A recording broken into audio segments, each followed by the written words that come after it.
네, 보신 것처럼 오늘 금호타이어 광주 공장에서 큰 불이 났습니다. 그래서 소방청이 국가소방동원령을 발령하고 진화에 현재 총력을 다하고 있는 상황입니다.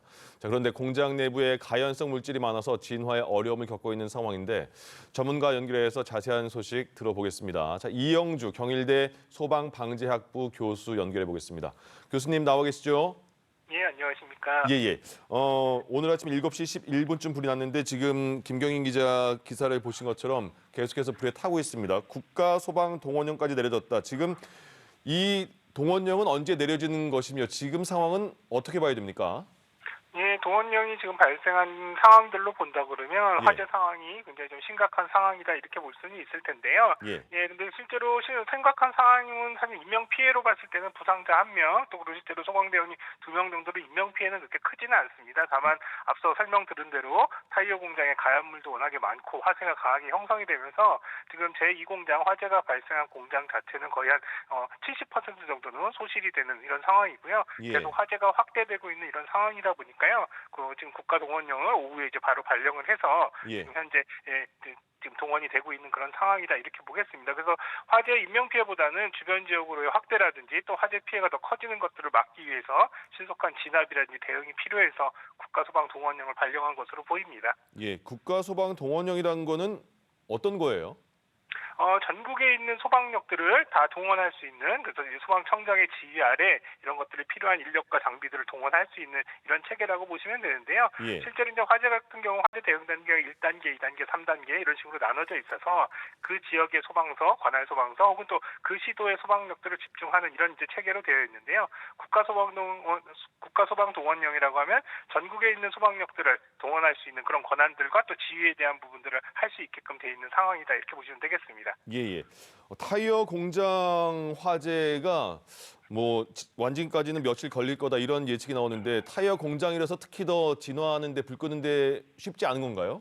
예, 맞습니다. 아시다시피 이제 타이어의 원재료가 고무라든지 합성 수지 이렇게 이제 잘 타는 물질로 되어 있기도 하지만요. 또 한편으로는 타이어 공장 내부에 이런 원 물질이 굉장히 많이 이렇게 이제 안에서 보유를 하고 있는 상황이거든요. 그래서 예. 알려진 바에 의하면 지금 현재 이 안에 고무가 거의 20톤 이상 이렇게 이제 저장이 되어 있다라는 얘기도 있고요. 또 이미 가공을 위해서 일부 가공되어 있는 타이어들의 수량이라든지 또 각종 안에 이제 생산 설비들 이런 것들로 본다면 가연물이 굉장히 많은 상황이다라는 것들.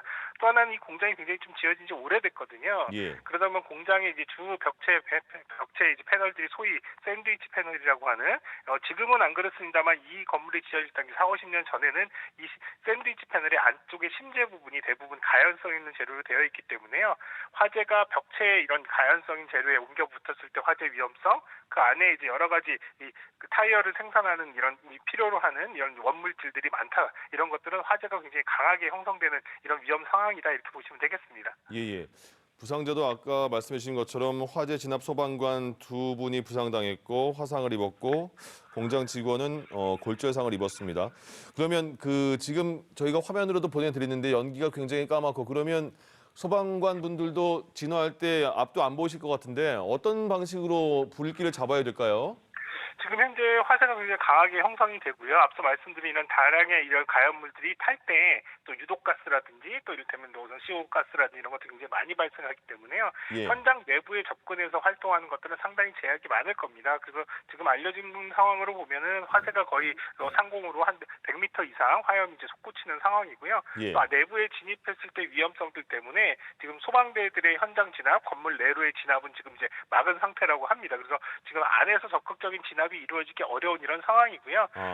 그렇기 때문에 이제 오히려 건물 자체, 공장 자체의 화재를 진압하는 이런 적극적인 방법보다는 예. 주변으로의 확산 방지. 이를테면 여기 지금 이 공장이 있는데 남측에 1공장이랑 연결이 되어 있거든요. 예. 그래서 설비라든지 이런 것들을 통해서 이제 다른 건물 혹은 또 다른 동으로의 확대, 또 주변 지역으로의 확대를 막기 위한 이제 방호 이런 주수 중심으로 일단 진행이 될 거고요. 예. 어느 정도 이제 화재가 좀 사그라드는 시점에서 내부 진입을 통해서 진압들도 이루어지는 그런 상황이 될 것으로 보입니다. 예, 그럼 교수님 지금 안전 문제 때문에 안으로는 들어갈 수 없는 상황이라면 안에 있는 물질이 어느 정도 타는 거를 기다릴 수밖에 없는 상황인가 보죠?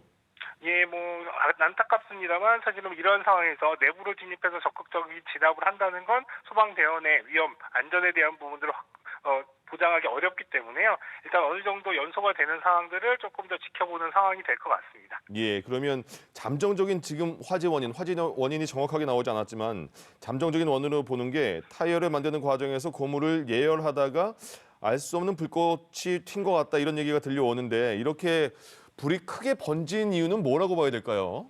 예, 지금 현장에서 최초의 화재를 목격한 이제 근무자들이나 이런 분들의 진술에 의하면요, 여기 예. 이제 마이크로웨이브라고 하는 큰 산업용 이제 전자레인지 같은 이런 이제 아마도 성형을 하는 이런 기구였을 텐데요. 네. 여기 내부에서 이제 이 불꽃이 튀어서 화재로 이어졌다 이렇게 이제 목격자들이 진술을 하고 있는데요. 예. 근데 최초에 이제 이 기계 내부에서 이제 불꽃이 튀어서 당시 이제 CO2 설비라든지 이런 진화 설비가 이제 작동을 했고 또 직원들도 옥내 소화전을 이용해서 진압 시도를 했습니다만 예. 이런 것들이 실패하면서 연소 확대로 이어진 상황이거든요.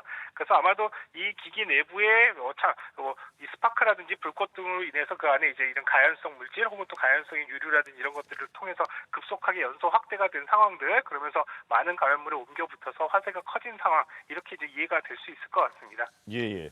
교수님, 2년 전에 한국타이어 대전 공장 화재 당시를 보면 그때도 공장 전체가 모두 탔고 철골 구조물마저 이렇게 무너져 내려앉았는데 당시에도 초기 대응이 좀 실패한 거 아니냐 이런 지적이 왔었는데 이번에는 그러면 어떻게 봐야 될까요?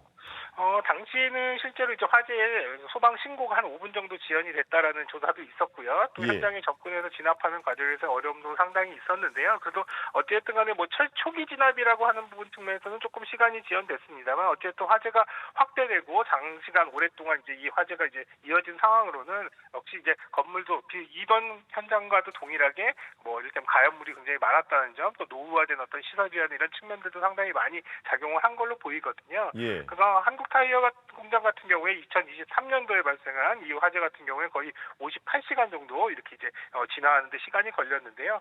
이번 공장의 화재도 뭐 빨라야 2, 3일 이상 걸릴 것으로 이렇게 생각은 되고 있습니다. 예, 예. 지금 화면 보시면 계속 검은 연기가 계속 나오고 있고 그러면 그게 타이어가 타는 연기라면 고무가 탈 때 나오는 그런 유해 화학 물질 같은 거 그런 게 굉장히 심할 것 같은데 지금 환경 당국이 측정까지 해봤더니 공장 주변의 대기에서는 유해 화학 물질은 검출되지 않았다고 합니다. 그런데 공장 주변에 있는 그 주민들은 좀 불안할 것 같은데 주민들은 지금 어떻게 그 대처를 해야 될까요?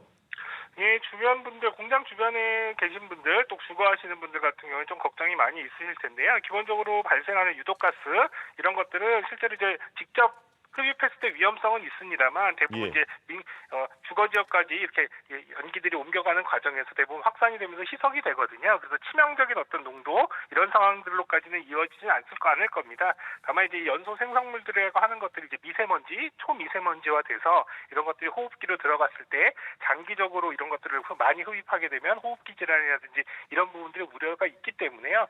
인접해서 사시는 이런 주거하시는 분들 같은 경우는 창문을 정확하게 잘 닫으셔서 연기가 실내로 들어오는 것들 차단하시고요. 또 가급적이면 외부에 이런 이제 외부 활동들 같은 것들은 좀 자제를 하실 필요가 있겠습니다. 또 한편으로는 뭐 KF94 이런 마스크 같은 것들을 쓰신다면 유독 가스라든지 이런 것들에 대한 이제 필터링은 안 되지만 이런 미세먼지에 관련된 부분들 이런 것들을 이제 어느 정도 필터링이 가능하기 때문에 마스크 착용 이런 것들을 좀 권장을 드리겠습니다. 예, 알겠습니다. 경일대 소방방재학부 이영주 교수님께 자세한 설명 들어봤습니다. 교수님 고맙습니다. 감사합니다.